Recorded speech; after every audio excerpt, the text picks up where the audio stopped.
এই শোনো না, আমাদের অন্ধবিশ্বাস চ্যানেলটি যারা এখনো সাবস্ক্রাইব করেননি, প্লিজ সাবস্ক্রাইব করে দাও। আর অল্প কিছু সাবস্ক্রাইবার হলে 1 লক্ষ পরিবার হবে। সবাই প্লিজ সাবস্ক্রাইব এবং বেশি বেশি শেয়ার করে দাও প্লিজ। কিছুদিন আগে বান্ধবীদের সঙ্গে বাজি ধরে যে লোকটাকে বউ সেজে মেসেজ করেছিলাম, সেই লোকটাই কিনা বাস্তবে আমার ভাইয়ের একমাত্র সম্বন্ধী বের হলো। তাও আবার যেই সেই মানুষ না, সোজা নেভির লেফটেন্যান্ট কমান্ডার তাজধীর শেখ আজান। ভাবতে পারছিস এখন আমার কি হবে? ভাইয়ের গায়ে হলুদের দিন বান্ধবীরা ট্রুথ অ্যান্ড ডেয়ার খেলতে খেলতেই ওদের কথায় পড়ে আমি লোকটার কাছে মজা করে একের পর এক মেসেজ পাঠিয়েছি। ইস, কি কি মেসেজই না করেছি, তখন ভাবতেই তো লজ্জায় মাথা কাটা যাচ্ছে আমার। এখন যদি সেই লোকটা গিয়ে আমার বোনকে কিংবা আমার ভাইকে সব বলে দেয় আমি কি কি মেসেজ করেছিলাম, তখন আমার অবস্থা কি হবে বুঝতে পারছিস? প্রিয়ন্তীর কথায় ফোনের ওপাশ থেকে কিছুক্ষণের নীরবতা ভেসে এলো। অপর প্রান্তের ব্যক্তিটি কি বলবে ঠিক ভেবে পাচ্ছিল না যে। শেষে কোনো রকমে ওকে সান্ত্বনা দিয়ে বলল, তুই কি শিওর উনি সেই লোক? মেয়েটা হতাশ প্রত্যুত্তর করলো, শিওর না হয়ে বলছি, ভাবিদের বাড়িতে ঢুকতেই তো দেয়ালে ওনার একটা বড় ছবি দেখলাম। যেই ছবিটা সেদিন ফেসবুকে প্রোফাইলে ছিল ঠিক সেটাই। ওপাশ থেকে উত্তর এলো দ্রুত, কেন তুই আগে জানতিস না যে তোর ভাবির বড় ভাই হন সে? জানলে কি আর এমন ভুল করার মতো মহা ভুল করতাম রে? শুনেছি লোকটা নাকি এবার ছুটিতে বাড়িতেও এসছে। যদি আমাকে দেখে চিনে ফেলে আর ভাইয়াকে গিয়ে সব বলে দেয়, তখন আমার কি হবে জানিস? ভাইয়া সবার সামনে আমাকে ধরে ইচ্ছা মতো ঠ্যাঙাবে। আত্মীয় তাত্মীয় মানবে না এক চুলো। আচ্ছা, সে তোকে চিনবে কিভাবে? তোকে তো দেখেনি, তুই তো ফেক আইডি দিয়ে মেসেজ করেছিলি তাই না? এখন এটা বলিস না যে অরিজিনাল আইডি দিয়েই করেছিলি। প্রিয়ন্তী ক্ষীণ গলায় বলল। অরিজিনালই ছিল। ওপাশ থেকে এক রাশ হতাশা ঝরে পড়লো, সঙ্গে সঙ্গেই বলল হাপুত্তাস করে, এবার আর তোকে কে বাঁচাবে চান্দু? শুনেছি এই অফিসাররা খুব অ্যাংরি মাইন্ডের হয়, ইগো নাকি আকাশচুম্বী। ওনার ইগোতে যদি লেগে যায় তাহলে আজ তোর আর রক্ষে নেই, ধরে রাখ। তবে একটা কাজ করতে পারিস, লোকটা তো তোকে দেখেনি এখনো, তার আগেই না হয় তুই এই বাড়ি থেকে কেটে পড়। প্রিয়ন্তী ঘড়ির কাঁটার দিকে তাকালো। রাত 1টা পেরিয়ে গেছে। এই সময়ে বাড়ি ফেরা অসম্ভবই প্রায়। ওদের বাসায় যেতেই যা লাগবে 2-3 ঘন্টা, তার উপর মধ্যরাত। এত রাতে তো যেতেও পারবো না রে। তাহলে আজকে কোনো রকম গা ঢাকা দিয়ে থাক, কাল সকালে লোকটা থাকার আগেই কেটে পড়িস। এছাড়া তো আর কোনো উপায় দেখছি না। বান্ধবীর শেষ কথাটা প্রিয়ন্তীর মনে কাঁদল। সায় মিলিয়ে জানালো তাতে। হ্যাঁ, সেটাই ভালো। আজ না হয় কোনো রকম লুকিয়ে থাকি রুমে, সকাল হলেই এই বাড়ি থেকে আমাকে আর পাইকে। কেন আমাকে ডাক্তার দেখাবেন না মিস প্রিয়ন্তী? অমনি পেছন থেকে ভারী পুরুষালী গামগামের সুরে অন্তরাত্মা কেঁপে উঠল প্রিয়ন্তীর। আকাশের মুখখানা চুপসে গেল পুরো দমে। গলা শুকিয়ে কাজ হলো। ফোনটা কানে চেপে ধরে থাকলো ওভাবে। ওপাশ থেকে মনে হলো ওর বান্ধবীর কণ্ঠস্বরটা শুনেছে। তাই তো সঙ্গে সঙ্গে টুট টুট শব্দে কেটে গেল লাইনটা। তবু ঘাড় ঘোরানোর সাহস হলো না প্রিয়ন্তীর। আমি তো এবার বেশ লম্বা ছুটিতে এসেছি। ভেবেছিলাম আপনি আমাকে আমার গোপন রোগের জন্য ডাক্তার দেখাবেন, তাই ভাবলাম ডাক্তারটা না হয় দেখিয়ে যাই। তা আপনার বাচ্চা কাচ্চাদের তো দেখতে পাচ্ছি না, ওরা কোথায়? রাত তো অনেক হয়েছে, নিশ্চয়ই ঘুমিয়ে পড়েছে তাই না? ডাকুন ওদের। বাবাকে দেখবে না? আমি তো আমার বাচ্চা কাচ্চাদের না দেখে এখান থেকে এক পাও নড়ছি না। প্রিয়ন্তীর বুক ধরফর করছে সমান ব্যাগে। কোনো রকমে ভয় সামলে ধীরে ধীরে ঘাড় ঘোরালো সে। চোখ তুলে তাকাতে সম্মুখীন হলো লোকটার। ধূসর রঙা টি শার্ট আর কালো ট্রাউজারে দৈত্যের মতো লম্বা শরীরে এই কমান্ডারকে দেখতেই হৃৎপিণ্ডে ঘোরার মতো দ্রুত ছুটল ওর। ধারালো চোয়াল, ছোট ছোট করে কাটা চুলগুলো কপালের উপর থেকে পেছনে আঁচড়ানো। লোকটা দু ভ্রুর কিঞ্চিত নিচে ছোট্ট একটা কাটা দাগ। উজ্জ্বল ফর্সা বর্ণের এই পুরুষটিকে দেখেই বোঝা যায় কোনো সামরিক বাহিনীর অন্তর্ভুক্ত সে। ওর এসব খুঁটে খুঁটে দেখার মাঝে লোকটা স্ট্রাইট করে এগিয়ে সে ট্রাউজারের 2 পকেটে 2 হাত ঢুকিয়ে দাঁড়ালো ওর সামনে। একবার বলেন, আমি নাকি বাচ্চাদের খোঁজ খবর তো দৌড় ফর্মুলার টাকাটাও পর্যন্ত পাঠাই না। আবার বলেন আমার নাকি শারীরিক দুর্বলতা আছে। যদি সত্যি আমার দুর্বলতা থাকতো তাহলে এক রাতেই আপনার পেটে বাচ্চা এলো কিভাবে, মিস প্রিয়ন্তী? প্রিয়ন্তীর মাথাটা সঙ্গে সঙ্গেই নিচে নেমে গেল, কপাল ঘেমে টেমে একাকার। লোকটা সবকিছু খুব সূক্ষ্ম চোখে লক্ষ্য করলো, তারপর ধীর গলায় বলল, সে যাই হোক, আপাতত আপনার শেষ কথাটা রাখতে এসেছি আমি। আপনি বলেছিলেন এবার এলে আপনি নাকি আমাকে ডাক্তারের কাছে নিয়ে যাবেন আমার গোপন সমস্যার চিকিৎসা করাতে। এক পা এগিয়ে সে নিচু গলায় যোগ করলো, তা আমাকে ডাক্তার না দেখিয়ে উল্টো আপনি তো দেখছি বাড়ি থেকে পালাতে চাইছেন। This is not fair, miss Priyanti. প্রিয়ন্তীর শরীর কাঁপছে, ঠোঁট শুকিয়ে গেছে। হাতে থাকা ফোনটা শক্ত করে চেপে ধরে চোখ মুখ খিচে কোনো রকমে বলল শুধু, প্রিয়, প্লিজ আমাকে ক্ষমা করে দিন। ভাইয়ার হলুদে বান্ধবীদের সঙ্গে ট্রুথ অ্যান্ড ডেয়ার খেলতে গিয়ে ভুল করে আপনাকে মেসেজ করে ফেলেছিলাম। আপনার আইডি আমি নিজে সিলেক্ট করিনি, বিশ্বাস করুন। ওরাই আমাকে বলেছিল আপনাকে মেসেজ করতে। আমি সত্যিই খুব লজ্জিত। প্রিয়ন্তীর কথায় লোকটা এক সেকেন্ড চুপ করে থাকলো, চোখ দুটো শুরু করে ভালো করে দেখলো ওকে। ঠোঁটের কোণে সূক্ষ্ম হাসি টেনে বলল, মানে আপনি বলতে চাইছেন দোষটা আপনার না, আপনার বান্ধবীদের? প্রিয়ন্তী ভয়ে মাথা নুয়ে বলল, জি, আমি সত্যি খুব লজ্জিত। লোকটা হালকা হেসে এক ধাপ এগোলো কাছে, খুব কাছে, প্রিয়ন্তীর নিঃশ্বাস আটকে যাওয়ার মতো কাছে। লজ্জিত হলে চোখে চোখ রেখে কথা বলতে হয় মিস। এভাবে মাথা নামিয়ে রাখলে তো মনে হয় আপনি আবার অন্য কিছু প্ল্যান করছেন। প্রিয়ন্তী তড়িঘড়ি করে মাথা তুলল, চোখে চোখ পড়তে আবারও নামিয়ে ফেলল দ্রুত। নত মস্তকে উত্তর করলো, না না না, কিছু প্ল্যান করছি না আমি। জি। লোকটা ভ্রু তুলল সামান্য, বলল, তাহলে ভয় পাচ্ছেন নাকি আমাকে? জি। আমাকে দেখে? কেন? প্রিয়ন্তীর কাপা গলায় বলল, জি, মানে আমি আপনার সঙ্গে ওইসব। লোকটা হেসে ফেলল, শব্দ করেই হাসলো। এরপর বলল, ওইসব মানে? এক রাতে বাচ্চা, দুধের টাকা, গোপন রোগ, সেই সব? প্রিয়ন্তীর মুখ লাল হলো লজ্জায়, মেয়ে গেল মেয়েটা এবার। নিচু স্বরে বলল, প্লিজ এসব বলবেন না। লোকটা ইচ্ছে করে আরো একটু টিজিং টুনে বলল, কেন? তখন তো খুব সাহসী ছিলেন, তাহলে এখন এত ঘাবড়াচ্ছেন কেন? প্রিয়ন্তী খুব করে চাইল ওইখান থেকে এক দৌড়ে পালাতে, একবার লোকটার চক্ষু সীমার বাইরে পালাতে। তবে পা দুটো ওর সঙ্গে বিশ্বাসঘাতকতা করলো, কথা শুনলো না ওর, জমে রইল জায়গাতেই বেইমান পা। একজন নেভি কমান্ডারের সঙ্গে এরকম ফান করার জন্য আপনার কি শাস্তি হওয়া চাই বলুন তো? অমনি ফ্যালফ্যাল চোখে তাকালো প্রিয়ন্তী, চোখে পানি টলমল করছে ওর। লোকটা যদি সত্যি ওর ভাইকে বলে দেয় তখন কি হবে ভাবতেই ওর বুকটা দুমড়ে মুচড়ে আসে ভয়ে। জড়তা মিশ্রিত গলায় টেনে টুনে দুখানা বাক্য বের করে আনে কোনো রকম। দয়া করে ভাইয়া বা ভাবিকে কিছু জানাবেন না প্লিজ। ওনারা জানলে লজ্জায় আমার মাথা কাটা যাবে, সবাই হাসবে আমাকে নিয়ে, ভাইয়াও খুব রেগে যাবেন। তো আমি কেন আপনার অনুরোধ শুনবো? আমাকে সেসব কথা বলার সময় লজ্জা লজ্জা ফিল হয়নি আপনার? আরও অনেক কিছুই তো বললেন সেদিন। আমার নাকি বেড পারফরম্যান্স একদমই যাচ্ছে, তাই ভয়েই নাকি আপনার কাছ থেকে পালিয়েছি আমি। ও না, গা ঢাকা দিয়েছি। তো এখন তো এসেছি, এই যে দেখুন আপনার সামনেই দাঁড়িয়ে আছি দিব্যি। মেসেজগুলো কিন্তু এখনও আছে, আপনি চাইলে আমি আবার আপনাকে পড়ে শোনাতে পারি। লজ্জায় দু কান দিয়ে রীতিমতো ধোঁয়া বের হচ্ছে প্রিয়ন্তীর। মনে মনে শপথ করলো এই যাত্রা এবারের চৌঘাট বেরোতে পারলে ইহ জীবনেও আর এই বাড়ির অন্তর্মুখী হবে না, ভুলেও না। তাই টলমল চোখে দু হাত জোর করে মিনতি করলো, আমার ভুল হয়ে গেছে, আমাকে ছোট বোন মনে করে মাফ করে দিন না প্লিজ। এই যে দিব্যি কেটে বলছি, আমি আর কখনো কোনো দিনও কারোর সঙ্গে এমন ইয়ার্কি করব না, ইভেন আর কোনো দিন ট্রুথ অ্যান্ড ডেয়ার গেমসও খেলবো না, প্রমিস। হুম, তা তো না হবে না। যেখানে আপনি আমার পুরুষত্ব নিয়ে প্রশ্ন ছুঁড়েছেন, আমাকে কটাক্ষ করেছেন, বিনিময়ে তার পানিশমেন্ট পাবেন না?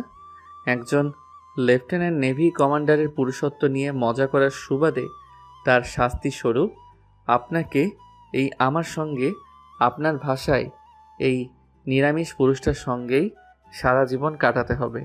মিস থেকে মিসেস আজান সিদ্দিক হতে হবে। আমার নামে ট্যাগ লাগিয়ে পুরো একটা জীবন পার করতে হবে আপনার। ট্রাউজারের পকেটে 2 হাত ঢুকিয়ে সামান্য ঝুঁকলো তাজধীর, কণ্ঠ খাদে নামিয়ে এক বাক্যে বলল, বউ হবে না আমার, এই নিরামিষ পুরুষের আমিষ বউ। সিদ্দিক কুঞ্জ। প্রায় 24% জায়গা জুড়ে গড়ে ওঠা এই বাড়িটা শহরের অন্য সব চোখ ধাঁধানো দালানগুলোর মতোই সৌন্দর্যে ভরপুর। ভোর হলে গাছের ডালে ডালে পাখিরা সুর তুলে ডাকে এখানে। সেই পাখিদের ডাকে প্রতিদিনের সকাল শুরু হয় সিদ্দিক কুঞ্জে, যার ব্যতিক্রম হয়নি আজও। সিদ্দিক বাড়ির ডাইনিং টেবিলে একা একে এসে বসেছেন সকলে। এই বাড়ির সদস্য সংখ্যা হাতে গোনা কয়েকজন মাত্র। বাড়ির একমাত্র বড় ছেলে তাজধীর সিদ্দিক আজান, আর ছোট মেয়ে অজান্তা তাবাসসুম মিতালি। এই 2 সন্তানকে নিয়ে মোহনা বেগমের জগৎ বিস্তৃত। স্কুলের গণ্ডি পেরোনোর আগে বাবাকে হারায় তাজধীর। তার বাবা আশরাফুল সিদ্দিক ছিলেন একজন সামরিক কর্মকর্তা। একটি মিশনে গিয়ে শহীদ হন তিনি। হাসি খুশি পরিবারটা হঠাৎ করে ভেঙে পড়তে শুরু করে, কিন্তু মোহনা বেগম ভাঙেননি, শক্ত করেছেন নিজেকে। স্বামীকে হারিয়েও তিনি ছেলে মেয়েকে বুকে পিঠে আগলে রেখে মানুষ করেছেন। কষ্টের ভেতর দিয়ে শিখিয়েছেন শক্ত হতে, সোজা হয়ে দাঁড়াতে। তাজধীর ছোটবেলা থেকেই বাবাকে নিজের আইডল মানত। বাবার পোশাক, শৃঙ্খলার সাহস সবই তার চোখে ছিল বীরত্বের প্রতীক। বাবার পেশাকেই নিজের স্বপ্নের পথ হিসেবে বেছে নিয়েছে সেও। তাই বড় হয়ে বাবার দেখানো পথে পা বাড়ায় সে। তবে পার্থক্য একটাই, তার বাবা ছিলেন মেজর, আর ছেলে হয়েছে নেভির একজন অফিসার। দেশের নীল জলরাশির বুক ছেড়ে চলা জাহাজে যার পার হয় জীবনের অধিকাংশ সময়। টেবিলের এক কোণে বসে আছেন প্রিয়ন্তীর দাদি। বয়সের ভারে সামান্য নই পড়লেও রূপচর্চার কমতি নেই একটু। দাদির শাশুড়ির পাশে বসেছে মিতালি, স্বামীর জন্য নাস্তা সাজাচ্ছে প্লেটে। খাবারের থালা সামনে নিয়েও মোহনা বেগমের চোখ বারবার ঘরের ভেতর দিকে যাচ্ছে, যেন কাউকে খুঁজছেন তিনি। মেয়েকে ডেকে বললেন, মিতালি, প্রিয়ন্তীকে ডাকিস নি এখনো? কয়টা বেজেছে দেখেছিস? নাস্তা করবে না মেয়েটা? মায়ের কথায় মিতালি উঠে দাঁড়াতেই যাচ্ছিল, অমনি তাকে এসে থামিয়ে দিল পাবেল। চেয়ার টেনে বসতে বসতে বলল, আমি ডেকে এসেছি ওকে, ও আসছে, তুমি বসো। স্বামীর কথায় বারন্ত পা দুটো থামিয়ে জায়গায় বসে পড়ল মিতালি। ঠিক সেই সময়ে রুম ছেড়ে বেরিয়ে এলো প্রিয়ন্তী। পেঁয়াজ রঙের পাকিস্তানি সুতির লং কামিজটা মেয়েটাকে স্নিগ্ধ লাগছে খুব। চিকন চাকন ফর্সা গরনি পোশাকটা মানিয়েছে বেশ। লম্বা চুলগুলো ছেড়ে দিয়ে পেছন দিক থেকে মাথায় হালকা ঘুমটা টেনে রেখেছে। নরম গলায় সবার সঙ্গে কুশল বিনিময় করে টেবিলে এসে বসলো। গতকাল রাত নামে মাত্র কাটলেও ঘুম হয়নি এক রত্তেও। ভেতরে ভেতরে ছটফট করতে করতে কেটেছে পুরোটা রাত। শত চেষ্টায় 2 চোখের পাতা এক করতে পারেনি। চোখ বন্ধ করলে তো ভেসে উঠেছে গত রাতের সেই দৃশ্যগুলো। বউ হবে না আমার, এই নিরামিষ পুরুষের আমিষ বউ।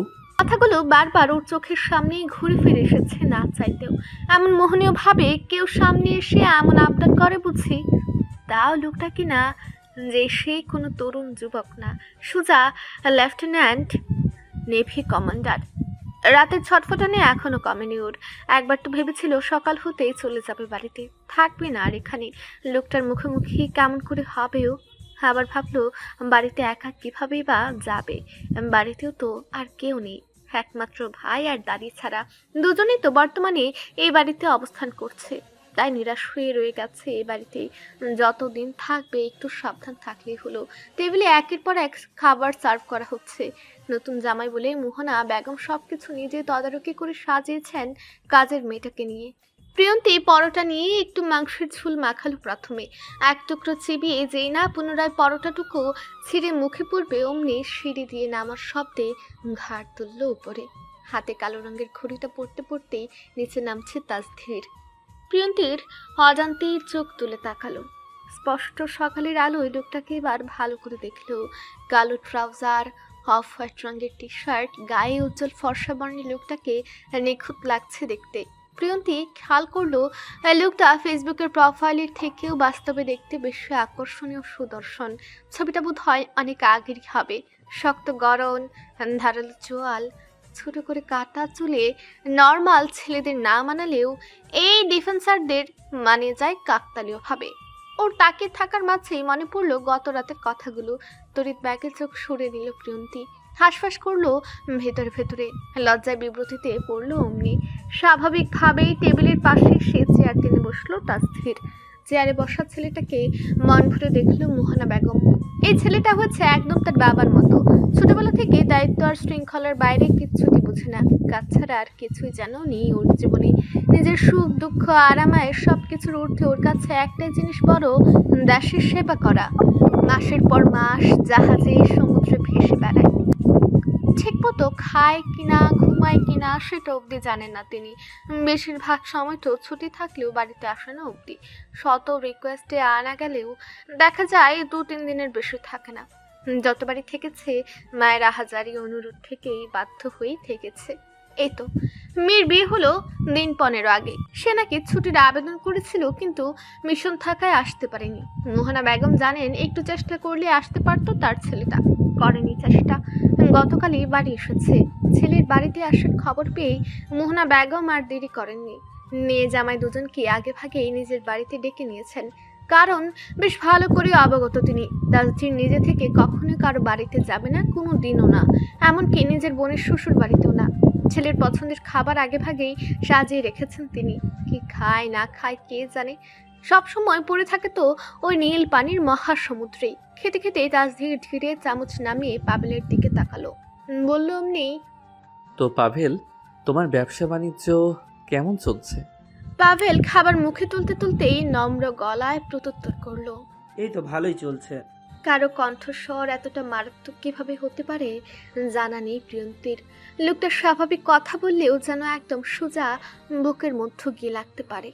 এই যে যেমনটা লাগছে ওর, তবে ভয়ও লাগছে। এই বুঝি লোকটা আবার ওর ভাইকে সব বলে না দেয়। এই বুঝি কাল রাতের কথাগুলো অজান্তেই টেবিলের মাঝখানে এসে পড়ে। খাবার মুখে তুললেও গিলতে পারছে না ও। চোখের কোণ দিয়ে একবার তাকালো তাজদিরের দিকে।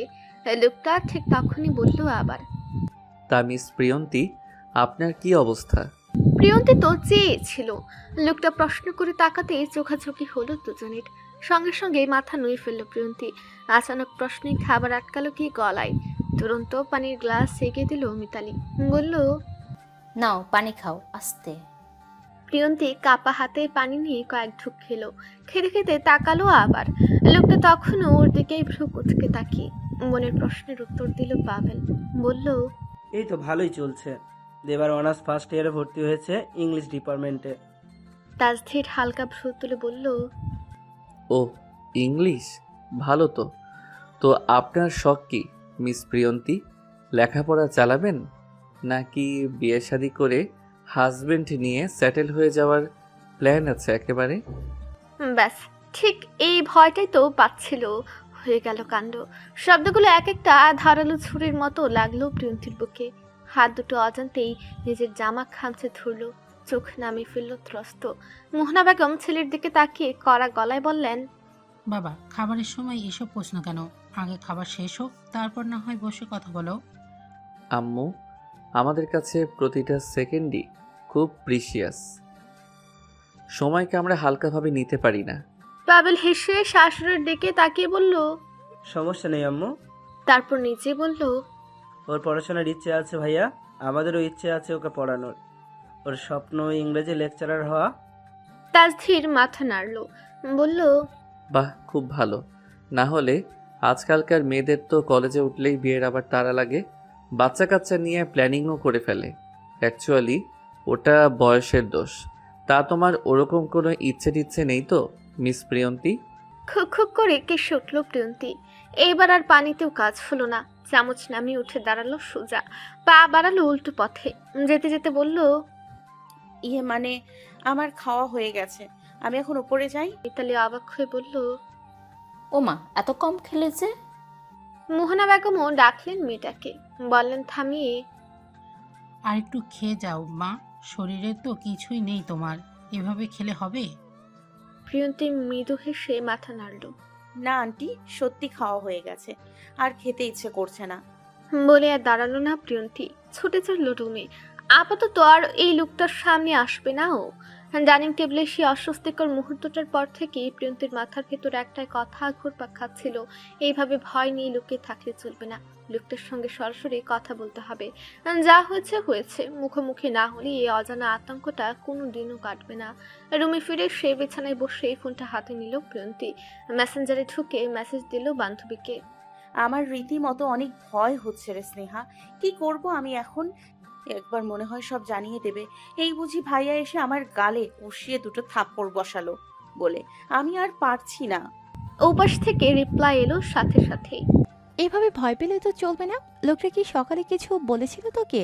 প্রিয়ন্তী সবটাই জানালো ওর বেস্ট ফ্রেন্ডকে। সবকিছু শোনার পর ওখান থেকে সময় নিয়ে টাইপিং হচ্ছে কিছু একটা। প্রিয়ন্তী ঠোঁট কামড়ে ধরে রাখলো, অপেক্ষায় থাকলো বান্ধবীর উত্তরের। উত্তর এলো সময় নিয়ে। এক কাজ করে দেখতে পারিস, ডাইরেক্ট গিয়ে কথা বল, ক্লিয়ার করে খুলে বল। ক্ষমা চাইবি, দরকার হলে পা দুটো খপ করে ধরবে। মনে হয় না পা ধরার দরকার পড়বে। একটু সুন্দর করে ইমোশনাল হয়ে মাপ চাইলে ক্ষমা করে দেবে দেখিস। আফটার অল ছেলে মানুষ তো, সাহস দেখাতে হবে, বুঝেছিস? বান্ধবীর কথায় আশ্বস্ত হয়ে উঠে দাঁড়ালো প্রিয়ন্তী। এপাশ ওপাশ হাঁটাহাঁটি করলো কিছুক্ষণ। অবশেষে একটা দম নিয়ে শ্বাস টানলো, মাথায় ঘুমটা টেনে বের হলো ঘর ছেড়ে। সে দাঁড়ালো তাজধীরের রুমের সামনে। দরজাটা হাট করে খোলা পুরোটাই। প্রিয়ন্তী এসে সেখানে দাঁড়াতেই ওর চোখ দুটো বিস্ময়ে ছানা বড়া হয়ে গেল। এটা কি রুম নাকি কোনো শোরুম? এক পাশের দেয়াল জুড়ে কাচের ক্যাবিনেট করা, পুরোটাতে সারি সারি ট্রফিতে ভরপুর। সোনালি, রূপালি, ব্রোঞ্জ রঙের ঝকঝকে স্মৃতিচিহ্নে ভরা পুরো ঘরটায়। স্কুল লাইফের স্কলারশিপ ট্রফি, কলেজের scholarship, football tournament, athletics, sports medal আর নেভিতে যোগ দেওয়ার পরের অসংখ্য সম্মাননায় ভরা। কিছু শেলফে স্পেশালি নাম খোদাই করা, এলটি কমান্ডার তাজধীর সিদ্দিক আজান। প্রিয়ন্তীর মাথা ভ্রমণ করে উঠল। এতগুলো ট্রফি একসাথে কখনো ট্রফির শোরুমে দেখেছে কিনা সন্দেহ। কোনো ট্রফির দোকানে বোধ হয় এত ট্রফি একসাথে থাকে না। অমনি সেখানে এসে হাজির হলো মিতালি। ভাইকে ডাকতে এসেছিল সে। আসার পর থেকে ভাইয়ের সঙ্গে তেমন করে কথা বলা হয়ে ওঠেনি যে। আরে প্রিয়ন্তী, তুমি এখানে কি করছো? প্রিয়ন্তী চকিত ঘুরলো পেছনে। ভাবিকে দেখে ইতস্তত হলো কিঞ্চিত। আমি আশা গলায় জানতে চাইলো, আপু, এতগুলো ট্রফি সব কি ওনার, মানে তাজদির ভাইয়ার? মিতালি হালকা হেসে মাথা নেড়ে বলল। বেশিরভাগ ভাইয়ার, তবে দু একটা বাবারও আছে। প্রিয়ন্তী একটু ইতস্তত করে বলল আবার। ভাবি, একটা কথা জিজ্ঞেস করব? করো, কিছু দরকার? প্রিয়ন্তী চোখ নামিয়ে বলল, ভাইয়া মানে তাজদির ভাইয়া, উনি কোথায়? মিতালি মেয়েটা খুব মিশুক, সরল সোজা গোত্রের। ভেতরে অত প্যাচগুজ নেই, তাই কথাটা কেউ স্বাভাবিক ধারাতেই নিল। একটু অবাক হলেও স্বাভাবিক গলায় উত্তর দিল, কেন, ভাইয়াকে দরকার? প্রিয়ন্তী তাড়াতাড়ি মাথা নেড়ে বলল, না না না, এমনি আর কি জানতে চাইলাম। ভাইয়া আসলে এই রুমে থাকে না খুব একটা। বাড়িতে এলে বেশিরভাগ সময় থাকে ছাদের ছিল কোঠায় রুমে। প্রিয়ন্তীর ভ্রু কুচকে গেল। অমনি বলল, চিলে কোঠায়? ছাদের উপর আলাদা একটা রুম আছে, ওখানেই থাকে। প্রকৃতিক প্রেমী তো, তাই বাড়ির ভেতর ঠিক জমে না। প্রিয়ন্তী আস্তে করে বলল, কেন? এখানে তো ওনাকে ডিস্টার্ব করার মতো কেউ নেই। ভাইয়া ছোটবেলা থেকেই এমন শান্ত, চুপচাপ, নিজের মতন থাকতে স্বাচ্ছন্দ্য বোধ করে। জাহাজে থাকতে থাকতে একা থাকার অভ্যাস হয়ে গেছে বলতে পারো। বাড়িতে এলেও আলাদা স্পেস দরকার হয় তার। প্রিয়ন্তী চুপ করে শুনল। ধুম করে প্রশ্ন করে বসলো, মানে উনি বেশি কথা বলেন না? খুব একটা নয়, খুব কম কথা বলে ভাইয়া। কেন বলো তো? ভাইয়া কি তোমাকে কিছু বলেছে? প্রিয়ন্তীর বুকের ভেতর আবার কেমন একটা ডিপ ডিপ শুরু হলো। লুকালো নিজের অস্বস্তি। স্বাভাবিক কণ্ঠে বলল, না ভাবি, ওনার সঙ্গে তো আমার দেখাই হয়নি তেমন করে। মিতালি চলে যেতেই হাফ ছাড়লো প্রিয়ন্তী। দেরি করলো না আর এক মুহূর্ত। ঠিক করলো ছাদে যাবে, ওখানে গিয়ে কথা বলবে। হাতের তালু ভিজে উঠেছে ঘামে, তবু নিজেকে সামনে নিয়ে ধীরে ধীরে সিঁড়ির দিকে এগুলো। সিঁড়ির প্রতিটা ধাপে বুকের ভেতর ডিপ ডিপ শব্দটা বাড়ছে ক্রমশ। শেষে ছাদের দরজাটা ঠেলে খুলতেই হালকা বাতাসে সে মুখে লাগলো ওর। আকাশের অবস্থা বেগতিক। বৃষ্টি ছাড়ায় বিদ্যুৎ ঝলকাচ্ছে, ক্ষণে ক্ষণে বৈরী বাতাস বইছে। ছাদটা বেশ বড়, চারপাশে উঁচু বাউন্ডারি ওয়াল। ছাদের এক কোণায় একটু আলাদা করে ছোটখাটো একটা চেলে কোঠার রুম। রুমটা খুব বড় না বোধ হয়। দরজা একটাই, পাশে খোলা থায় জানালা। জানালায় সাদা পর্দা ঝুলছে, বাতাসে দুলছে সেই পর্দাটা। দরজার পাশে একটা ছোট কাঠের বেঞ্চ রাখা। বেঞ্চের এক কোণায় রাখা একটা পুরনো ফুলের টব, যেখানে শুকনো মাটি আর দু একটা মরা পাতা পড়ে আছে। ধরফর করা বুকে আরেকটু এগুলো প্রিয়ন্তী। ঠিক করলো দরজায় নক করবে, ঠিক তখনই হঠাৎ করে আকাশটা কেমন অদ্ভুতভাবে কালচে হয়ে উঠল। ঝপঝপ করে নামলো বৃষ্টি, বাতাসের গতিও বাড়লো হঠাৎ, সাথে অনেক শব্দ করে কোথাও একটা বজ্রপাত হলো। পর্দাটা দুলে দুলে জানালায় আছড়ে পড়ছে। মেয়েটা এইটুকুতে ভিজে টিজে একাকার। প্রিয়ন্তী দ্রুত চিলে কোঠার দরজার কাছে দাঁড়ালো। ভিজে যাবে না হলে পুরোপুরি, ভিজলে যে গায়ে জ্বর আসে তার। রোমান্টিক ওয়েদারে বাচ্চার বাবাকে খুব মিস করছিলেন বুঝি মিস প্রিয়ন্তী, তাই সোজা এসে বাচ্চার বাবার বেডরুমেই হানা দিয়েছেন। প্রিয়ন্তীর শরীর কেঁপে উঠল সে কণ্ঠে। লোকটা তো দেখেওনি ওকে, জানলো কি করে কেউ আছে বাইরে? ক্যামেরা ট্যামেরা নেই তো আবার কোথাও? এতক্ষণে কথাটা মস্তিষ্কে আহরণ করলো ওর। অমনি লজ্জায় মিয়ে গেল মেয়েটা। হিস, কি সাংঘাতিক এই লোক। এক সেকেন্ডে দম নিল প্রিয়ন্তী, জবাব দেওয়ার জন্য প্রস্তুতি নিল। তবে তারা কি শব্দ করে খুলে গেল দরজাটা। এই ঝড় বৃষ্টিতে একা ছাদে কি করছেন মিস প্রিয়ন্তী? একা একটা ছেলে মানুষের রুমের সামনে দাঁড়াতে ভয় করছে না আপনার? জানেন তো ছেলে মানুষ কিন্তু বহুরূপী হয়, সুযোগের হাতছাড়া করে না ঘুণাক্ষরেও। এরকম একটা অশালীন ওয়েদারে নিরামিষ থেকে আমিষে রূপান্তরিত হতেও কিন্তু বেশি সময় লাগবে না তখন। প্রিয়ন্তী কথা হারিয়ে ফেললো লোকটার উপর চোখ পড়তেই। লোকটার হাতের সাদা একটা টাওয়েল, চুলগুলো অল্প অল্প ভেজা, সব সময়ের মতো ট্রাউজার আর টি শার্ট পরনে।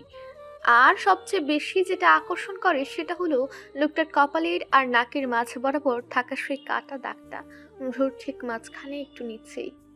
প্রিয়ন্তী লোকটাকে খুঁটিয়ে খুঁটিয়ে দেখছিল। এই ডিফেন্সদের লোকেরা হয় এতটা সুদর্শন? বর্তমান ইয়াং জেনারেশনগুলো তো এই ডিফেন্সদের প্রতি অবসেসড। হ্যাঁ, তাজধীর ঠিক তেমনই। লোকটার কণ্ঠস্বর, দাঁড়ানোর ভঙ্গি, কথা বলার স্টাইল সবকিছুই কেমন ঘুর লাগা। প্রিয়ন্তীর এই ভাবনার ইতিঘটে প্রকণ্ড জুড়ে বজ্রপাতের শব্দে। আশেপাশে এই কোথাও হয়েছে বোধ হয়। বজ্রপাতের বিকট শব্দে চমকে ওঠে প্রিয়ন্তী। কাঠটা অনিচ্ছায় কুকড়ে যায় ওর। হাতের আঙুলগুলো ওনার কোণে শক্ত করে চেপে ধরে। তাজধীর সেটা দেখলো। কপালের মাঝখানের ভেতরটাও হালকা প্রসারিত করে খেয়াল করলো সবটা। মেয়েটা ভিজে গেছে অনেকটাই, ঠান্ডায় কাঁপছে রীতিমতো। সবকিছু লক্ষ্য করে দরজার ফাঁক থেকে সরে দাঁড়িয়ে বলল, আপনি দেখি খুব আনরোমান্টিক মিস প্রিয়ন্তী। কোথায় মেয়েরা বজ্রপাতের শব্দে ভয় পেয়ে দৌড়িয়ে এসে সামনের জনকে জড়িয়ে ধরে আকস্মিক বুকে হামলে পড়ে, কিন্তু আপনি দেখছি ঠিক তার উল্টোটাই। আপনার আবার গোপন কোনো সমস্যা নেই তো? প্রিয়ন্তী কথাগুলো শুনলেও বিশেষ আমলই নিল না। তাজধীর সরে দাঁড়াতে ওর চোখ গিয়ে আটকে গেল ঘরের ভেতরের দৃশ্যে। স্বচ্ছ কাছের ভেতর যেন বন্দি এক ক্ষুদ্র সমুদ্র। নীল, রূপালী, কমলা আর বেগুনি আলো ছায় নানান প্রজাতির মাছ ভেসে ভেসে বেড়াচ্ছে ওখানে। এর মধ্যে এমন বহু মাছ আছে যেগুলো প্রিয়ন্তী বাস্তবে তো দূরের কথা, ছবিতেও কখনো দেখেনি। কোনোটা লম্বাটে শরীর, কোনোটার ছোট কিন্তু আগুনের মতো উজ্জ্বল, কোনোটা আবার ডানার মতো পাখনা ছড়িয়ে জলের ভেতর নাচছে। প্রিয়ন্তী আর অনুমতির তোয়াক্কা করলো না, সোজা ভেতরে ঢুকে পড়লো। দৌড়ে গিয়ে দাঁড়ালো অ্যাকোরিয়ামগুলোর সামনে। এত সব অদ্ভুত বিরল প্রজাতির মাছ প্রিয়ন্তী আগে যে দেখেনি কোনোদিন। সব মানুষদেরই কোনো না কোনো শখ, ইচ্ছে, আকাঙ্ক্ষা থাকে। প্রিয়ন্তীরও আছে, সেটা হলো ফিশ কালেক্ট করা। ওর বাসা ভর্তি 4-5টা অ্যাকোরিয়াম, অ্যাকোরিয়াম ভর্তি ছোট ছোট মাছ, যেগুলো বেশিরভাগই ওর ভাই এনে দেয় ওকে। তবে কিছু কিছু ও নিজেও সংগ্রহ করেছে, কিন্তু এমন মাছ তো কখনো দেখেনি আগে। এক একটা অ্যাকোরিয়ামে এক এক প্রজাতির মাছ, আবার সেই প্রজাতিগুলোর মধ্যেও ভিন্ন ভিন্ন রঙের আছে। সবশেষে প্রিয়ন্তী দৌড়ে গিয়ে দাঁড়ালো সবার শেষ প্রান্তে রাখা অ্যাকোরিয়ামটার সামনে। ওখানে শুধু একটাই মাছ রাখা, যেটা সবার থেকে বেশি আকর্ষণীয় দেখতে। মাছটার ল্যাজটায় যেন ওর আসল সৌন্দর্য। পরীর ডানার মতো বিস্তৃত পুরো অ্যাকোরিয়াম ভরে আছে। রেশমের মতো নরম পাখনা পানির ভেতর ধীরে ধীরে দুলছে। ইস, আল্লাহর সৃষ্টি কতটা অমায়িক। প্রিয়ন্তী আর নিজেকে আটকে রাখতে পারল না। চোখ দুটো বিস্ময়ে বড় হয়ে গেল ওর। একটু ঝুঁকে বাড়ি থেকে যেন মাছটা ধরতে চাইছে ওভাবেই বলে উঠল, এত সুন্দর ফিশ, আমি তো কোনো দিন এমন মাছ দেখিনি। আপনিও মাছ পছন্দ করেন বুঝি? আচ্ছা, এটার নাম কি? এতক্ষণ মুগ্ধ নয়নেই দেখছিল তাজধীর সবটা। মাছ কালেক্ট করা তার ছোটখাটো একটা শখই বলা চলে। সমুদ্রের মানুষ বলি হয়তো তার এমন অদ্ভুত অদ্ভুত শখ আছে। দূর দূরান্তের সমুদ্র থেকে সে নিয়ে এসেছে নানা দুর্লভ প্রজাতি। তবে প্রিয়ন্তীকেও একইভাবে এসবের প্রতি এতটা কৌতূহল দেখে বিস্মিত হলো বটে। জবাব দিল সোজা সাপটা। It's blue half moon. এর নামটাও খুব সুন্দর। আচ্ছা, আপনি এসব কোন দোকান থেকে এনেছেন আমাকে বলবেন প্লিজ? আমি এরকম কয়েকটা নিতে চাই। তাসধীর ভ্রু কুচকে তাকালো, ঠোঁট কামড়ে হাসলো অল্প, এরপর বলল, জি, সমুদ্রের তলদেশ থেকে এদেরকে তুলে এনেছি। বলতে পারেন ওয়ান কাইন্ড অফ কিডন্যাপার কি। এমা, আপনি সাঁতার জানেন? সমুদ্রের গভীরে গিয়েছিলেন সত্যি? যদি ডুবে যেতেন? হঠাৎ উৎকণ্ঠায় মুখ থেকে বেরিয়ে আসা প্রশ্নে নিজের তাজ্জব বনে গেল। খেয়াল আসতে নিজের ব্যাকল মার্কা প্রশ্নে নিজে লজ্জা পেল। হিস, কি বলদের মতো প্রশ্ন করে ফেলেছে ও এটা। ব্যাকল প্রিয়ন্তী, তুই আস্ত একটা ব্যাকল হাদারাম মেয়ে। যে মানুষটা বছরের 365 দিনই সমুদ্রের সাথে যুদ্ধ করে তাকে কিনা জিজ্ঞেস করছে সাঁতার জানে কিনা। লোকটা বোধ হয় মজা নিল ওর কথায়, তাই তো ঠোঁট কামড়ে নিজের হাসি চেপে ধরেই উত্তর দিল, জি ম্যাম, এই অধম একটু একটু সাঁতার জানে আর কি। যতটুকু জানি পানিতে ডুবে মরার চান্স নেই আপাতত। প্রিয়ন্তী লজ্জায় আড়ষ্টতায় জমে গেল। এতক্ষণই পুরো ঘরটা খেয়াল করলো। সেখানে যত্রতত্র সাজানো নেভি ইউনিফর্ম, ক্যাপ, সারা রকম সরঞ্জাম, সবকিছু নিখুঁতভাবে পরিপাটি অবস্থায় রাখা। শরীরটা ঠান্ডা হয়ে গেছে ভিজা কাপড়ে। কুকড়ে দাঁড়িয়ে খানিকটা কাঁপতে লাগলো। রাজধীর শুটে লক্ষ্য করে চুপচাপ কফি মেকারের কাছে গেল। মুহূর্তে 2 কাপ কফি বানিয়ে নিয়ে 1 কাপ এগিয়ে দিয়ে বলল, নিন, আপনার বাচ্চার বাবার হাতের 1 কাপ স্পেশাল কফিকে দেখুন তো কেমন হয়েছে মিস প্রিয়ন্তী। আরেক কাপ হাতে নিয়ে নিজে দেয়ালের পাশে হেলান দিয়ে দাঁড়ালো। এই যাত্রায় আবারও লজ্জা পেল মেয়েটা। হে যা, ও আসলে এখানে কেন এসেছে সেটাই তো বলা হলো না। কি করতে এসে কিভাবে নিজেকে ফাঁসিয়ে ফেললো এইভাবে। তবে এই মুহূর্তে শীত লাগছে ভীষণ, তাই অনিচ্ছায় কফিতে এক মুখ চুমুক দিয়ে বলল, একটা কথা বলবো? জি বলুন। আপনি প্লিজ প্রথমে আমাকে আপনি করে বলা বন্ধ করুন। আমি আপনার খুব ছোটই হব। তাসধীর হালকা হেসে কফির মগে চুমুক দিতে দিতে বলল, কেন, কোথাও কি লেখা আছে যে ছোটদেরকে আপনি করে বলা যাবে না? না না না, তা না, কিন্তু আপনার মুখ থেকে আপনি শুনতে আমার কেমন যেন একটা লাগে। তা কেমন লাগে miss Priyanti? Something special special?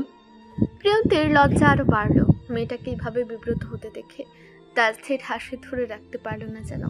মুহূর্তেই গায়েব করলো হাসিটুকু, এরপর বলল, I genuinely feel most comfortable addressing everyone with respect, regardless of their age. It's simply part of who I am, and it feels natural to me. প্রিয়ন্তীকে হাসফাস করতে দেখে কথার মূল পাল্টালো তাসধীর। বলল, কফিটা কেমন হয়েছে বললেন না তো? না, এটারই বাকি ছিল যে। কথায় কথায় মজার ঠেলায় কখন যে কফি পুরোটা সাবার করে দিয়েছে সেই হুঁশ কি আছে। ইস, এখন কি বলবে? প্রিয়ন্তী চেয়ে দেখলো লোকটা তখনও লোকটার কাপে ফু দিয়ে যাচ্ছে। গরম ধোয়া বের হচ্ছে যে। ওর কাপে তো তুলায়ও অবশিষ্ট নেই একটু। কফিটা হয়েছে এমন, আর ছোট থেকে তো ও গরম গরম খেয়ে অভ্যস্ত। ফ্রেন্ডের আড্ডায় সবার আগে ওর 4 কাপ খালি হয়। লজ্জায় কাচুমাচু করলো। তাসধীর বুঝলো হয়তো কিছুটা, স্বাভাবিক টোনেই বলল, চাইলে আরেক কাপ বানিয়ে দিতে পারি, দেব? প্রিয়ন্তীর মাথা ঘুরতে লাগলো লজ্জায়। ছি ছি, এরকম লজ্জায় কোনো শত্রু না পড়ুক। তবে আপাতত সবকিছুকে সাইডে রেখে মনস্থির করলো এক জায়গায়। মনে মনে ঠিক করলো যা বলতে এসেছিল সোজা বলে বিদায় হবে এখান থেকে। এরপর আর কসমিন কালেও লোকটার সামনে পড়বে না। ভনিতাহীন গলায় বলল, আপনার সঙ্গে আসলে কিছু কথা বলতে এসেছিলাম। এরপর থেমে পুনরায় যোগ করলো, সেদিন আসলে বান্ধবীদের সঙ্গে বাজি ধরে ওইরকম একটা কাজ করেছি। আসলে আমার বান্ধবীরাই আপনার আইডি সিলেক্ট করেছিল। আমার ইচ্ছা ছিল না, কিন্তু বাধ্য হয়েছিলাম এক প্রকার। না হলে আমি ওরকম মেয়েই নই, বিশ্বাস করুন প্লিজ। আপনি কিছু মনে করবেন না, আর ভাইয়া বা ভাবিকে এই ব্যাপারে কিছু বলবেন না। ভাইয়া জানতে পারলে আমাকে খুব বকবে। আমি সত্যি খুব সরি। নিজের কফির মগটা পাশে ছোট একটা টেবিলের উপর রাখলো তাসধীর। রাখতে রাখতে অত্যন্ত সাবলীল ভাবে জানতে চাইলো, কোন বিষয়ে সরি? জি, প্রশ্নাত্মক ভঙ্গিতে চাইল প্রিয়ন্তী। তাজধীর বলল, মানে ঠিক কোনটার জন্য সরি? বাচ্চাদের দুধের টাকা না দেওয়ার জন্য? বিয়ের পরের দিন সকালেই আপনার ফেলে রেখে চলে যাওয়ার জন্য? না আমার গোপন সমস্যার কথা বলেছেন এজন্য? নাকি বেড পারফরম্যান্স নিয়ে মন্তব্য করেছেন তার জন্য? কোনটার জন্য সরি বলছেন? এছাড়া বাকি মেসেজগুলোর কথা না হয় নাই বললাম, মানবতার খাতিরে। এইবার পুরোপুরি লজ্জায় মিয়ে গেল মেয়েটা। ছটফট করলো, হাবুতাস করলো, হাত কাঁপছে, পা কাঁপছে, কথা বের করতে চাইলেও শব্দ আটকে যাচ্ছে গলায়। মেয়েটি নীরব হয়ে রইল কিয়ৎক্ষণ। লাজ আর লজ্জার মধ্যে নিজের সমস্ত অনুভূতি আটকে রাখলো। শেষমেশ কণ্ঠ ছোট করে কেবল বলল, সবকিছুরই জন্য। কিন্তু মিস প্রিয়ন্তী, আপনার সব কথার মধ্যে একটা কথা কিন্তু আমার বেশ মনে ধরেছে। বিয়ে না করে, সংসার না করে, বাসন না করে, মোস্ট অফ অল পরিশ্রম না করেই সোজা বাচ্চার বাবা হওয়ার যে ব্যাপারটা, ফ্রিতে বাচ্চার বাবা হওয়ার এমন অপরচুনিটি হাতছাড়া করা কি উচিত বলুন? আমি কিন্তু আবার সুযোগ সন্ধানী, তাই এই সুযোগ হাতছাড়া করছি না। প্রিয়ন্তী ভ্যাবাচাকা খেল পুরো দমে। লোকটা আস্ত একটা অশ্লীল, সুযোগ বুঝে কথা শোনাতে হাতছাড়া করে না। আর দাঁড়িয়ে থাকার সাহস হলো না ওর। যেভাবে এসেছিল ওভাবেই ঝড়ের ব্যাগে সপাটে দৌড় লাগালো। এইখানে আর এক মুহূর্ত থাকছে না। নির্লজ্জ লোক কোথাকার। ফ্যামিলির কাছে কি ভুলা ভালাই না সেজে থাকে। প্রিয়ন্তী দৌড় দিতে পেছন থেকে ডাকলো তাজধীর। আরে মিস প্রিয়ন্তী, বাচ্চার বাবা দাবি করতে না করতেই দেখি আমার জিনিসপত্রেও অধিকার দেখানো শুরু করে দিয়েছেন। কফির মগটা তো অন্তত রেখে যান। ব্যাস, এইবার শুলো কলা পূর্ণ হলো। লজ্জায় মাটিতেই মিশে যেতে ইচ্ছে হলো মেয়েটার। শেষমেশ কিনা কফির মগ হাতে নিয়ে তোর দৌড় দিতে হলো হতচ্ছাড়ি কোথাকার। মনে মনে গালি ছুড়ল নিজেকে নিজে। বিকেল গড়িয়ে সন্ধ্যা নামার পথে উপরতলার করিডোরে এসে হাজির হলো মিতালি। থামলো সে ভাইয়ের কক্ষের দরজার ঠিক সামনে, নক করলো দরজায়।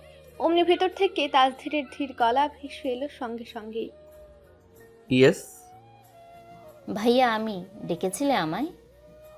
শব্দ করে দরজা খুলে ভেতরে আসতে বলল তাজধীর। ক্যাজুয়াল শার্টে পরিপাটি হচ্ছে তার ভাই, চুলগুলো এখনো ভেজা। অসময়ে শাওয়ার নিতে দেখে স্বভাব সুলভ প্রশ্ন করলো মিতালি। অ্যাকোয়ারিয়াম ক্লিন করছিলে বুঝি? কিছুদিন আগেই তো জামাল ভাই এসে ক্লিন করে দিয়ে গিয়েছে। ওর নামে মাত্র ক্লিন করাই আমার হয় না, জানিস না? আসে, ছুক ছুক কাজ করে চলে যায়।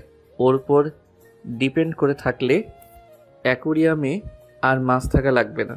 দেখা যাবে খালি অ্যাকোয়ারিয়ামই পড়ে আছে, মাছ একটাও বেঁচে নেই। মিতালি জানে ওর ভাইটা এমনই, একটু ছুকছুক স্বভাবের, একটু না অনেকটাই বলা চলে। ছোটবেলায় তার ভাই যে কত কিছুতে ওর দোষ ধরতো। তাজধীর তোয়ালে দিয়ে চুলগুলো ভালো করে মুছতে মুছতে জিজ্ঞেস করলো, তো তোদের কি অবস্থা বলতো? সংসার লাইফ কেমন চলছে? কোনো সমস্যা তো নেই? মিতালি হেসে মাথা নাড়ল, প্রত্যুত্তর করলো খুব মেজাজে। আলহামদুলিল্লাহ ভাইয়া, সব কিছুই ঠিকঠাক আছে। তাজধীর আয়নায় নিজের দিকে তাকিয়ে আবার বলল, ঘুরতে যাসনি কোথাও? বিয়ের পর তোকে কোথাও নিয়ে যায়নি পাগলটা? মিতালি লজ্জায় মাথা নুয়ে ফেলল, তাকালো না চোখ তুলে। পাবেলের সঙ্গে দীর্ঘ 3 বছরের প্রেমের সম্পর্ক ওদের।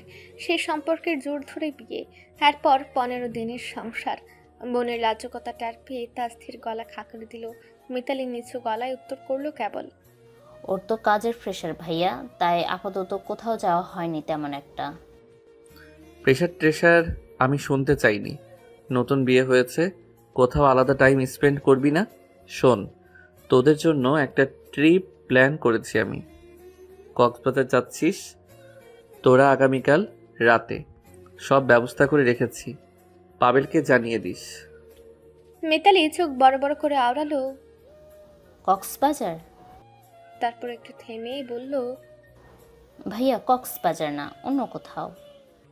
তাজধীর ঠু কুচকে তাকালো, প্রশ্ন করলো, কেন? কক্সবাজারে কি সমস্যা? আছে এক সমস্যা, ওখানে পাবেল যেতে রাজি হবে না বোধ হয়। তাহলে কোথায় যেতে চাচ্ছিস? আসলে ভাইয়া আমার সিলেট যাওয়ার খুব শখ, যাওয়া হয়নি তো কখনো। ওখানে ঘোরার অনেকগুলো স্পট আছে, তাই চাচ্ছিলাম। সিলেট? যদি তুমি বলো। তাজধীর বিছানার উপর থেকে ফোন তুলে হাতে নিলেও কিছু একটা টাইপিং করলো বোধ হয়। সময় নিয়ে বলল, ওকে, সমস্যা নেই। তোদের দুজনের টিকিট ম্যানেজ করে দিয়েছি। আগামীকাল রাতেই রওনা দিচ্ছিস তোরা, ওকে? মিতালি তৎক্ষণাৎ বলল। দুটো না ভাইয়া, 3টা নাও। তাজধীর ঘুরে তাকালো, জানতে চাইলো, তোরা যাচ্ছিস দুজন, 3টা টিকিট দিয়ে কি করবি? প্রিয়ন্তীকেও সাথে নিব ভাইয়া। ট্রাভেল ওকে ছাড়া কোথাও যায়নি তো, আর বোনকে ছাড়া যেতে রাজিও হবে না। তাজধীর গম্ভীর হলো, মুখভঙ্গি কঠোর করে আওড়ালো, তোদের মাঝে ও গিয়ে কি করবে? ওর কি হাজবেন্ড আছে? এভাবে বলো না ভাইয়া, ছোটবেলা থেকেই ফাবেল ওকে কোলে ফিটে মানুষ করেছে। যেখানে যায় বোনকে সাথে নিয়ে তবেই যাবে, চোখের আড়াল হতে দেয় না ওকে, খুব আদর করে। আর তাছাড়া প্রিয়ন্তী ছাড়া আমারও ভালো লাগবে না একা একা। কিঞ্চিত নীরবতা নেমে এলো ঘর জুড়ে। তাজধীর জানালার দিকে তাকালো, দীর্ঘ একটা নিঃশ্বাস ফেললো, তারপর বলল, আচ্ছা ঠিক আছে, 3টা টিকিটই হবে। টেবিলে রাতের খাবার পরিবেশন করছেন মোহনা বেগম। তাজধীর ছাড়া আপাতত বাড়ির সকলেই আছে সেখানে। প্রিয়ন্তী নিজের রুমে গুটিসুটি মেরে বসেছিল সারাটাক্ষণ, দুপুরে খেতে অবধি নামেনি। ছাদে যেটা হয়েছে তারপর থেকে ইচ্ছে করেই আর রুম ছেড়ে বাইরে বের হয়নি মেয়েটা। বের হলে যদি লোকটা ওর সামনে পড়ে যায়। একবার তো ঠিকই করেছিল, ভাইয়ার কাছে বলবে আজই দাদিকে নিয়ে বাসায় চলে যাবে বলে, ওর ভাই থাকলে থাকুক। এই নিয়ে রাতে ডিনারের পর একান্তে কথা বলবে ভেবে রেখেছে। তখনই তো ওর ভাবে এক প্রকার জোর করে মেয়েটাকে ঘর থেকে টেনে নিয়ে এলো, এনে বসালো সোজা ডাইনিং টেবিলে। প্রিয়ন্তী মনে মনে দোয়া করছে আজ যেন লোকটা নিচে না আসে। শুনেছে লোকটা সন্ধ্যায় বাইরে গিয়েছিল, তবে ফিরেছে কিনা সেটা জানে না। তবে এই বেলায় আল্লাহ বোধ হয় ওর দোয়াটা কবুল করলো না। সঙ্গে সঙ্গে এই সিঁড়ির দিক থেকে ভেসে এলো সেই পরিচিত পায়ের শব্দ। প্রিয়ন্তীর বুক লাফিয়ে উঠল, চোখ নামিয়ে ফেললো ত্রস্ত। ঠিক করলো খেয়ে সোজা রুমে ঢুকে পড়বে, কারো দিকে তাকাবেও না। প্রিয়ন্তীর দাদি বসেছে ওর পাশে, কাজের মেয়ে প্লেট সাজিয়ে দিচ্ছে। তার ধীরে সে চেয়ার টেনে বসলো নিজের জায়গায়। বসতে বসতে বোনকে জিজ্ঞেস করলো, ওদের বলেছিস রেডি হয়ে থাকতে? সারাদিনের ব্যস্ততায় পাভেলকে বললেও প্রিয়ন্তীকে বলা হয়ে ওঠেনি মিতালির। মেয়েটা রুম ছেড়ে বেরিয়ে হয়নি, বলবে কি করে? ভাইয়ের কাঁথার পিঠে প্রিয়ন্তীকে উদ্দেশ্য করে বলল তখন, কাল রাত্রে রেডি হয়ে থেকো, ব্যাগ প্যাক করে নিও গুছিয়ে গাছিয়ে প্রিয়ন্তী। প্রিয়ন্তীর হাত মাঝ পথে থেমে গেল, চামচটা প্লেটের উপরে রেখে ধীরে ভাবের দিকে তাকালো। খুশি হলো মেয়েটা মনে মনে, হয়তো বাসায় যাওয়ার কথা বলছে ওর ভাবি। উৎফুল্লতায় জানতে চাইলো তবু। মিতালি হেসে বলল, না, আমরা সিলেট যাচ্ছি, আমি, তোমার ভাইয়া আর তুমি। প্রিয়ন্তী একবার ভাইয়ের দিকে তাকালো, একবার ভাবির দিকে তাকালো, আবুজের মতো শুধলো, হানিমুন নাকি? তো তোমরা দুজন যাচ্ছ ঠিক আছে, মাঝখানে আমি কি করব? আমি যাব না ভাবি, তোমরাই যাও। তোমাকে ছাড়া তোমার ভাইয়া যাবে না, আর আমারও ভালো লাগবে না তোমাকে ছাড়া। প্রিয়ন্তী মাথা নাড়ল, বলল খেতে খেতে, কাপলদের মাঝে আমি গিয়ে কি করব বলো? একা একা লাগবে। তার চেয়ে ভালো আমি বরং দাদিকে নিয়ে বাসায় চলে যাই, তোমরাই যাও। এতক্ষণে চুপ করে থাকা মোহনা বেগম এবার বললেন, ও তো ঠিকই বলেছে, একা গিয়ে বোরিং হবে মেয়েটা। তারপর ওর দাদির দিকে তাকিয়ে বললেন, তাহলে আপনিও যান না ওর সঙ্গে মায়ে, একটু ঘুরেও এলেন না হয়। চটজলদি বলে থামলো মিতালি। আচ্ছা মা, আমরা সবাই মিলে যদি যাই তাহলে কেমন হয় বলো তো? এই সুযোগে ফ্যামিলির সবাই মিলে টাইম স্পেন্ডও করা হবে, ঘোরা হবে, তাই না ভাইয়া? তাজধীর ডান ভ্রু প্রসারিত করে বোনের দিকে চাইলো, বোঝালো প্রশ্নটা ওর খুব একটা পছন্দ হয়নি। প্রিয়ন্তীর দাদি তখন বললেন, এই বুড়া বয়সে আমি তোমগর লগে গিয়া কি করবো? তোমরা দুইটা জামাই বউ মিলা লঙ্গ লীলা করবা, আর আমি বৈশা পয়সা আমার জামাইয়ের কথা মনে কইরা কান্দমু। এই বুড়া বয়সে আমি আমার জোয়ান স্বামীর কথা মনে কইরা কানতে পারমু না। আমি বাবু গেলে সোজা বাড়ি, আর কোথাও না। উপস্থিত সকলেই হেসে উঠল সুফিয়া বেগমের কথায়, তবে শান্ত রইল তাজধীর। মিতালি মজা করে বলল তখন, এত দুঃখ পাইলে আগে বলতা, তোমার জন্য নতুন একটা জামাই বুক করে রাখতাম দাদি। মোহনা বেগম এবার বললেন, শোন, আমি বলি কি, আমি আর মায়ুই না হয় বাসায় থাকি, আজান না হয় তোদের সঙ্গে যাক, প্রিয়ন্তীও আর তখন একা লাগবে না। তাড়াহুড়ায় চেঁচিয়ে উঠল মিতালি, উচ্ছ্বসিত হয়ে বলল, আইডিয়াটা মন্দ না মা। প্লিজ ভাইয়া চলো না আমাদের সাথে, প্লিজ না করো না। পাভেল সায় জানালো তাতে। হ্যাঁ ভাইয়া চলুন, এমন সুযোগ তো বারবার আসে না। এই সুযোগ আপনাদের ভাই বোনেদেরও আলাদা সময় কাটানো হবে, আর আমাদেরও। ওদিকে মনে মনে দোয়া দুরুদ জপছে প্রিয়ন্তী। লোকটা যেন মুখ খুলেই বলে, আমি যাব না, তোমরাই যাও। ভয়ের চোটে ইতিমধ্যে 2 রাকাত নফল নামাজও মানত করে বসেছে মেয়েটা। বুকের ভেতরটা ধুকপুক করছে, মিতালির চোখ জলজল করছে উত্তেজনায়। অন্যদিকে প্রিয়ন্তীর ভেতরটা শুকিয়ে কাঠ। একদিকে একজন প্রখর আগ্রহ নিয়ে অপেক্ষা করছে ভাইয়ের মুখ থেকে হ্যাঁ শুনতে, অন্যদিকে আরেকজন রীতিমতো দোয়া পড়তে পড়তে শেষ। এই বেলায়ও আল্লাহ বেচারি প্রিয়ন্তীর দোয়া কবুল করলো না। মুখ খুলো তাসথির, জানালো, আচ্ছা ঠিক আছে, তাহলে আগামীকাল সবাই রেডি থাকিস। মুখটা পুরোপুরি চুপসে গেল প্রিয়ন্তীর। মলিন মুখে বসে বসে বলল, নামাজ ক্যান্সেল, পড়বে নাও। আল্লাহ আজ বোধ হয় ওর সঙ্গে ভারী রেগে আছেন। মিতালি লাফিয়ে উঠল সঙ্গে সঙ্গে। ভাইয়া কিসে করে যাব আমরা? স্লিপার কোচে, রাত 12টায় বাসে উঠব ইনশাল্লাহ। সকাল 7টার দিকে সিলেট নামবো। ব্যাস, শব্দটা শুনেই মিতালির মুখটা এক মুহূর্তে চুপসে গেল। মেয়েটা বাসে উঠলে যে বমি করে কথা ঘরের সবাই জানে। তাসথিরও বুঝে ফেললো, তাই স্বাভাবিক গলায় আশ্বস্ত করে বলল, স্লিপারে বমির চান্স থাকে না, সারা রাত ঘুমিয়ে যাবি, তাছাড়া বমির ওষুধ খেয়ে নিস। তারপর হঠাৎ চোখ তুলে প্রিয়ন্তীর দিকে তাকালো, স্বাভাবিক স্বরে জিজ্ঞেস করলো, তা মিস প্রিয়ন্তী, আপনার আবার রাস্তাঘাটে যত্রতত্র বমি করার অভ্যাস নেই তো? প্রিয়ন্তী মাথা নামিয়ে রইল। এই লোকটার সঙ্গে কথাই বলবে না, এই পণ করে বসেছেও, কথা বাড়ালে যে বিপদ। এইবারও ওর হয়ে জবাব দিল পাভেল, জানালো, না ভাইয়া, ওর বাসে বমি করার অভ্যাস নেই। পরের দিন রাত ব্যাগ ট্যাগ সব আগে থেকেই গুছিয়ে রেখেছে মিতালি। তারপরেও ভালো করে একবার চেক করে নিল শেষবারের মতো। পাভেল ইতিমধ্যে নেমে গেছে লাগেজ নিয়ে। যেতে যেতে প্রিয়ন্তীর লাগেজও তুলে নিয়েছে। ভাইকে কত করে বলল প্রিয়ন্তী সে যাবে না বলে, তবে ওর ভাই শুনলে তো জোর করে মেয়েটাকে সঙ্গে করে নিয়ে নিচে নামলো মিতালি। রাত 10:30টার দিকে 4 জন একসাথে গাড়িতে উঠল। গন্তব্য ঢাকা আরামবাগ। প্রিয়ন্তী চুপচাপ বসে আছে, কুলের উপর হ্যান্ডব্যাগটা শক্ত করে ধরে। আরামবাগে পৌঁছে ওরা বাসে উঠবে রাত 12টার। এম্পেরিয়াল এক্সপ্রেসের টিকিট কেটেছে তাসথির। রাত ঠিক 12টায় ছাড়বে বাস। বাসে ওঠার আগে মিতালিকে বমির ওষুধ খাওয়ানো হলো। হালকা বিস্কিট, পানি, শুকনো খাবার নিল পাভেল। তারপর 4 জন একসাথে বাসে উঠল। মিতালি আর পাভেলের জন্য কাপল ব্যাড বুক করেছে, আর ওদের দুজনের জন্য 2টো সিঙ্গেল সিট। তাসথিরেরটা নিচে, আর ঠিক তার বরাবর উপরেরটা প্রিয়ন্তীর। মিতালি আর পাভেল নিজেদের ব্যাডে ঢুকে পড়ল। প্রিয়ন্তী একবার ওর কাছে এসে পুনরায় ভাইয়ের সিটের ওখানেই নক করলো একবার। ভাবের কাছ থেকে এয়ারপোর্ট নিল, এরপর পা বাড়ালো নিচের সিটের দিকে। তাসথির ইতিমধ্যে নিজের সিটে ঢুকে পড়েছে। নিচের সিটের পর্দাটা একটু ফাঁকা ছিল, ভেতরে মৃদু আলোয় দৃশ্যমান অনেকটাই। সেই ফাঁকা জায়গায় দিয়েই প্রিয়ন্তীর চোখ পড়ল ভেতরে। তাসথির নিজের টি শার্ট বদলাচ্ছে, এক টানে খুলে ফেললো গা থেকে সেটা। প্রিয়ন্তীর পা দুটো অজান্তেই থেমে এলো মাঝপথে। লোকটার শরীরটা পুরো দেখা না গেলেও আবছা আলোয় একটা স্পষ্ট অবয়ব বুঝে যাচ্ছে। শক্তপোক্ত বিশাল একটা দেহ। লোকটা দেখতে যেমন দৈত্যের মতো লম্বা, শরীরটাও বানিয়েছে ঠিক তেমন, তবে উপর থেকে দেখে বোঝা যায় না সেসব। ফ্যালফেল করে চেয়ে রইল প্রিয়ন্তী। ওর ধ্যান ভাঙলো তাসথিরের ভ্রু কুচকে তাকানোয়। মেয়েটা দেখবেদিক শূন্য হয়ে ঝুলে রইল যেন মাঝপথে।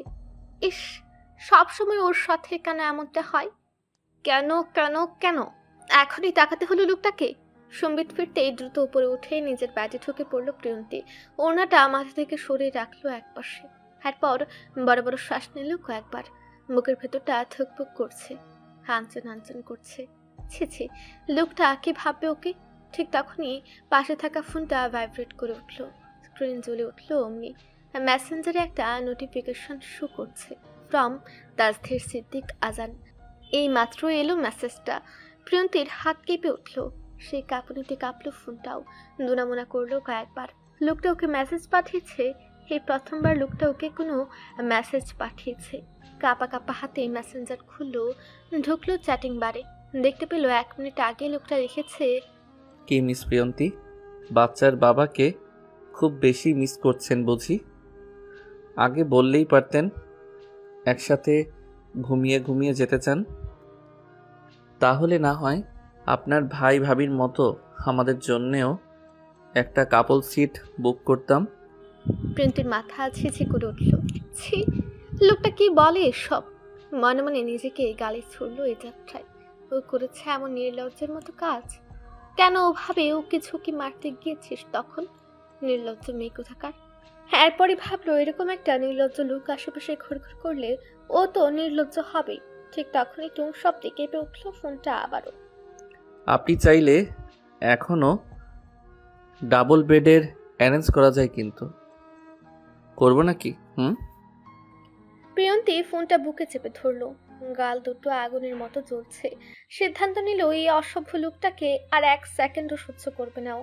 এখনই ব্লক করবে, আজীবনের জন্য ব্লক লিস্টে ঢুকে রাখবে ব্যাটাকে। ফোনটা হাতে নিয়ে যখন তাজধীরের নামের উপর আঙ্গুলটা চেপে ধরলো, ঠিক তখনই ফোনটা বেজে উঠলো শব্দ করে। হঠাৎ শব্দে চমকে উঠলো। স্ক্রিনে ভেসে এলো বান্ধবীর নাম। একটু বিরক্ত হয়ে কলটা রিসিভ করলো প্রিয়ন্তী। কি রে, কই আছিস? কতগুলো মেসেজ দিলাম, একটারও রিপ্লাই নেই। প্রিয়ন্তী ফুস করে নিঃশ্বাস ছাড়লো। বলল ধরে আসা কণ্ঠে। ওকে বললাম না সিলেট যাচ্ছি, বাসে আছি। ওমা, সত্যি সিলেট যাচ্ছিস? আমি তো ভাবছিলাম তুই যাবি না। ভাইয়াকে বলেছিলাম, মানেনি ভাইয়া। এই নেভি সাহেব কই রে? প্রিয়ন্তীর গলা ঠান্ডা হয়ে এলো তৎক্ষণাৎ। উত্তর করলো তেলে বেগুনে জ্বলে। কোথায় আবার? নিজের সিটে। আর তুই? আমার সিটে। ওপাশ থেকে ছোট করে একটা হাসি শোনা গেল।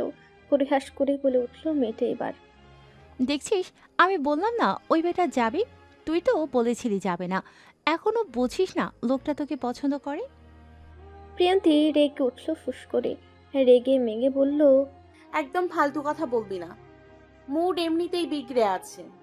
এত হ্যান্ডসাম একটা লেফটেন্যান্ট কমান্ডার পাশে থাকতে তোর মুড খারাপ কেমনে হয় মাইয়া? এইবার তো আমারও তোকে সন্দেহ হচ্ছে তুই আসলে মেয়ে মানুষ তো। এসব ফাউল কথা বলার জন্য ফোন করেছিস? ফাউল না, ভালো কথা বলছি। ভেবে দেখ, লোকটা যদি তোকে পছন্দই না করতো তাহলে মেসেজগুলোর কথা তোর ভাই ভাবিকে জানানো না কেন? প্রিয়ন্তী চুপ করে শুনলো শুধু, বলল না কিছুই। বুকের ভেতরটা কেমন করে উঠলো তখন। ওপাশ থেকে আবারও বলা হলো, মেয়ে আর কখন বুঝবি? লোকটা তো তোকে বারবার নিজের বাচ্চার মা বানাচ্ছে, নিজেকে তোর বাচ্চার বাবা বলে দাবি করছে। এত হিন্টের পরেও তোর মাথায় ঢুকছে না? এরপর থেমে আবারও বলতে লাগলো, উনি কি রাস্তাঘাটের ফালতু ছেলেদের মতো হাতে একটা গোলাপ এনে তোকে সবার সামনে সরাসরি প্রপোজ করবে গাধি? উনি একজন লেফটেন্যান্ট কমান্ডার, ওনার ভাষা স্টাইল সবই আলাদা, তবুও তো কতভাবে তোকে বোঝাচ্ছে বেচারা। থাম ভাই, চুপচাপ প্লিজ। রেগে গিয়ে প্রিয়ন্তী ফোনটা কেটে দিল। বালিশের পাশে ছুঁড়ে ফেললো ফোনটা। বুক ধরফর করছে কেমন যেন। আর রাগ, লজ্জা, অস্বস্তি সব মিলে মাথাটা ঝিমঝিম করছে বলা চলে। অথচ রাগের আড়ালেও ঠোঁটের কোণে একটা অদ্ভুত লাজুক হাসি ফুটে উঠল নিমিষেই। কিছুক্ষণ পর আবারও ফোনটা হাতে নিল। মেসেঞ্জার খুলল। তাজধীরের প্রোফাইল পিকচারে ঢুকলো। ছবিটা জুম করলো। ভালো করে তাকালো। শক্ত চোয়াল, গভীর একজোড়া চোখ আর নাকের উপরে সেই কাটা দাগটা। হঠাৎ করেই গাল দুটো গরম হয়ে উঠল ওর। ফোনটা বুকে চেপে ধরলো প্রিয়ন্তী। এরপর চোখ বন্ধ করলো। রাত প্রায় 3টার কাছাকাছি। অন্ধকার ভেদ করে বাসটা এসে থামলো কুমিল্লার এক হাইওয়ে রেস্টুরেন্টের সামনে। হঠাৎ থামায় ঝাঁকুনিতে অনেকেই নড়ে উঠল ঘুমের ঘুরে। ড্রাইভারের গলা শোনা গেল তখনই। 30 মিনিট ব্রেক। বাসের ভেতরে হালকা গুঞ্জন শুরু হলো। কেউ নামছে হাত মুখ ধোয়ার জন্য, কেউ আবার ক্ষুধার তাড়নায় খাবার নিতে নামছে। পাভেল আর মিতালিও উঠে দাঁড়ালো। নামার আগে একবার প্রিয়ন্তীকে ডেকে গেল দুজনেই। মেয়েটা চুপচাপ শুয়ে আছে চোখ বন্ধ করে, কোনো নড়াচড়া নেই। মিতালির মনে হলো ঘুমিয়ে পড়েছে হয়তো, তাই আর ডিস্টার্ব না করে দুজনেই নেমে গেল। মিনিট 2 পরে ঠাক ঠাক শব্দ হলো পাশে। শব্দটা ওর সিটের পাশের কাঠের পার্টিশনে হলো। প্রথমে পাত্তা দিল না প্রিয়ন্তী, কিন্তু শব্দটা থামার যেন নাম নেই। যতক্ষণ না ও সাড়া দিচ্ছে শব্দটা বেড়ে যাচ্ছে। চোখ মুখ খিচে ঘাপটি মেরে শুয়ে রইল প্রিয়ন্তী। বান্ধবীর কথার পর তো আরো বেশি এই লোকটার মুখোমুখি হওয়া যাবে না ওকে। তবে লোকটা বোধ হয় পান করে রেখেছে ওকে উঠানোর, তাই তো ডেকে উঠল রাশভারী স্বরে। 1 মিনিট আগেও ফেসবুকে অ্যাক্টিভ থাকা মানুষটা মিনিটের মধ্যেই কিভাবে এমন গভীর ঘুমে তুলে গেল মিস প্রিয়ন্তী? এই গতিতে তো এখন দেখছি আপনার কাছ থেকেই ঘুমানোর ট্রেনিং নিতে হবে। সমুদ্রের লাইফ সংকটে দেখলে নিশ্চিন্তে মিনিটের এভাবেই গভীর ঘুমে তুলে যাব। না, সত্যি সত্যি 1 মিনিটে ঘুমানোর কোর্সটা কমপ্লিট করতে হবে আপনার কাছ থেকে। বলুন বলুন, সিক্রেটটা আমাদের সাথেও শেয়ার করুন। বিনিময়ে যা চাইবেন তাই পাবেন, কিন্তু এই অপরচুনিটি হাতছাড়া করেন না miss blue half moon. Priyanti নড়ে চড়ে উঠল। মূলত প্রিয়ন্তীর ঘুম আসছিল না দেখে এতক্ষণ শুয়ে শুয়ে ফেসবুক ইনস্টায় ঘুরঘুর করে রিলস দেখছিল। ওর ভাই ভাবি ডাকতেই তো পট করে এই ঘুমের ভান ধরে পড়েছিল। 1 মিনিট আগেও তো ও মেসেঞ্জারে ছিল, তার মানে লোকটাও এতক্ষণ অনলাইনে ছিল। নোটিফিকেশন দেখে ফেলেছে। অ্যাডিং মাছের শব্দটা আবারও এলো। প্রিয়ন্তী বুঝলো লোকটা ওকে না উঠিয়ে ছাড়বে না। বিরক্তিতে উঠে বসলো। ওনাটা গায়ে ভালো করে জড়িয়ে নিল। ব্যাডের পর্দার সামনে সরিয়ে উঁকি দিতে চোখে পড়ল তাজধীরকে। লোকটা ভাবলেশহীনভাবে দাঁড়িয়ে তখনও। প্রিয়ন্তী নিচু গলায় বলল, কি চাই? কি সমস্যা? তাজধীর স্বাভাবিক টোনে বলল, চাই তো অনেক কিছু মিস প্রিয়ন্তী, দিচ্ছেন আর কোথায়? আবুছের মতো মাথা ঝাঁকিয়ে জিজ্ঞেস করলো প্রিয়ন্তী। মানে? রেস্টুরেন্টে ব্রেক দিয়েছে। ক্ষুধা লাগেনি আপনার, খাবেন না? খাবো না দেখেই তো শুয়েছিলাম, উঠিনি। দেখেননি সেটা? হুম, রং অ্যান্সার।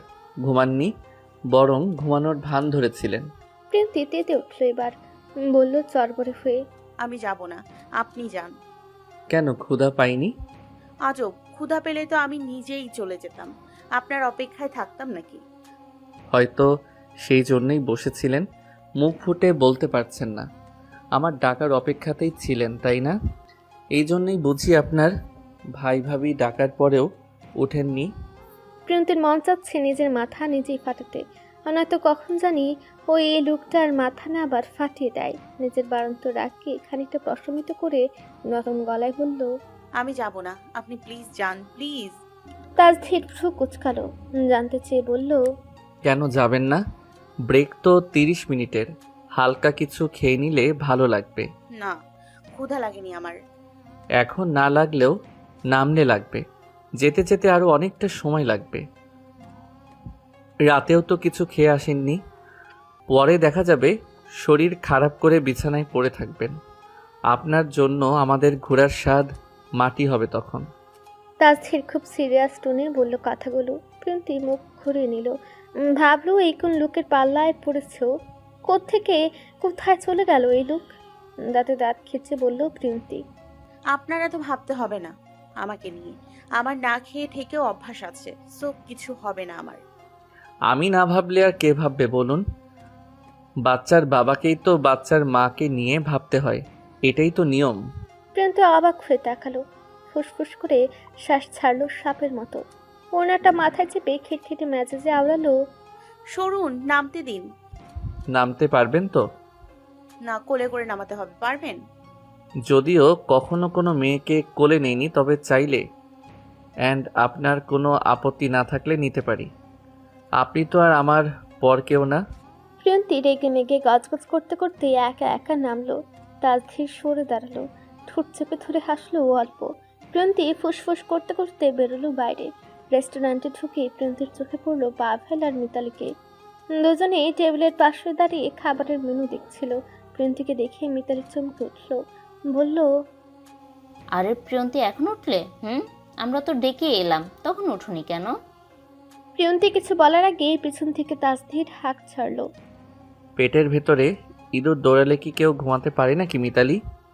তাজধীরের কণ্ঠ চিনতে 1 সেকেন্ডও লাগলো না প্রিয়ন্তীর। মিতালি হেসে ফেলল। পাভেল ভ্রু তুলে তাকালো। সবাই হালকা পাতলা কিছু নিল। প্রিয়ন্তী বেশি খেলো না, একটু স্যুপ আর 1 কাপ চা খেলো শুধু। খাওয়ার সময়ও ওর চোখ বারবার আশেপাশে তাকাচ্ছিল। লোকটাকে আর দেখেনি প্রিয়ন্তী। ওকে জোর করে ডেকে এনে নিজেই উধাও। খাওয়া শেষে প্রিয়ন্তীকে জিজ্ঞেস করলো পাভেল, আর কিছু খাবি? একটা দই হলে ভালো হয়। পাভেল ওয়াটারকে ডেকে বলল সেটা আনতে। ছেলেটা কাছে এগিয়ে এসে জানালো, সরি স্যার, ওটা এখন স্টক আউট। প্রিয়ন্তীর মুখটার সঙ্গে সঙ্গে ভার হয়ে গেল। কিছু না বলে উঠে দাঁড়িয়ে বাইরে চলে গেল। বাসে উঠে নিজের সিটে গিয়ে বসে পড়লো, ওনাটা গায়ে জড়িয়ে। 2-1 মিনিট পর আবারও সে একই বাগে শব্দ হলো সেখানে। প্রিয়ন্তী চোখ না খুলে বুঝলো কেউ দাঁড়িয়ে আছে, তবু দেখেও না দেখার ভান করলো। লোকটা দিকে উঠলো আকস্মিক। Miss blue half moon. Priyanti উঠে বসলো আবারও, রেগে মেগে পর্দা সরিয়ে উঠে দিল। কিছু বলতে যাবে অমনি ওর মুখের সামনে লোকটা কিছু একটা এনে ধরলো, বলল। নিন। প্রিয়ন্তী অবাক হয়ে তাকালো, বলল। এটা আপনি কোথায় পেলেন? তাজদের একেবারে স্বাভাবিক ভঙ্গিতে বলল। পাশের দোকান থেকে ছিনতাই করে এনেছি। কিডন্যাপ চিন্তাই করা ছাড়া কিছু পারেন? আপনার প্রফেশনে তো এসব নেই। তাজদের প্যাকেটটা ওর হাতে দিয়ে বলল। তাহলে ধরে নিন কমান্ডারের ক্ষমতা ব্যবহার করেছি। প্রিয়ন্তী আর কিছু বলল না, প্যাকেটটা হাতে নিয়ে মুচকি হেসে ফেলল। বুকের ভেতরে অজানা এক ভালো লাগা সৃষ্টি হলো। লোকটার উপর বিরক্তি থাকা সত্ত্বেও মনটা ফুরফুরে হয়ে উঠল। মানতে হবে মানুষটা যতটা অসভ্য তার চেয়ে একটু বেশি যত্নশীল। ড্রাইভারের পাশে বসে একটা সিগারেট ধরালো তাজধীর। গাড়ি ছেড়েছে মিনিট 10 হবে। জানালার বাইরে রাতের অন্ধকার ধীরে ধীরে পিছিয়ে যাচ্ছে। ভেতরে নরম হলুদ আলোয় ফোন স্ক্রল করতে করতে ধোয়ার পাণ্ডুলি ছাড়ছে সে। পাশে বসা ড্রাইভার খুব মনোযোগী গাড়ি চালাচ্ছে। এই বেলায় হঠাৎ ড্রাইভারের ফোন বেজে উঠল। ড্রাইভার কল রিসিভ করতেই তাজধীর লক্ষ্য করলো লোকটার কণ্ঠস্বর কেঁপে উঠছে ক্রমান্বয়ে। কপাল পেয়ে টপটপ করে ঘামও ঝরছে এসির নিচে থেকেও। সিগারেট টানতে টানতেই সেটা লক্ষ্য করলো তাজধীর। বুঝলো কিছু একটা ঠিক নেই, জিজ্ঞেস করলো আকস্মিক। নিয়মিত ভালোবাসার গল্প শুনতে এবং পড়তে আমাদের অন্ধবিশ্বাস চ্যানেলটি সাবস্ক্রাইব করে পাশে থাকা বেল আইকনটি ক্লিক করুন। ধন্যবাদ সবাইকে।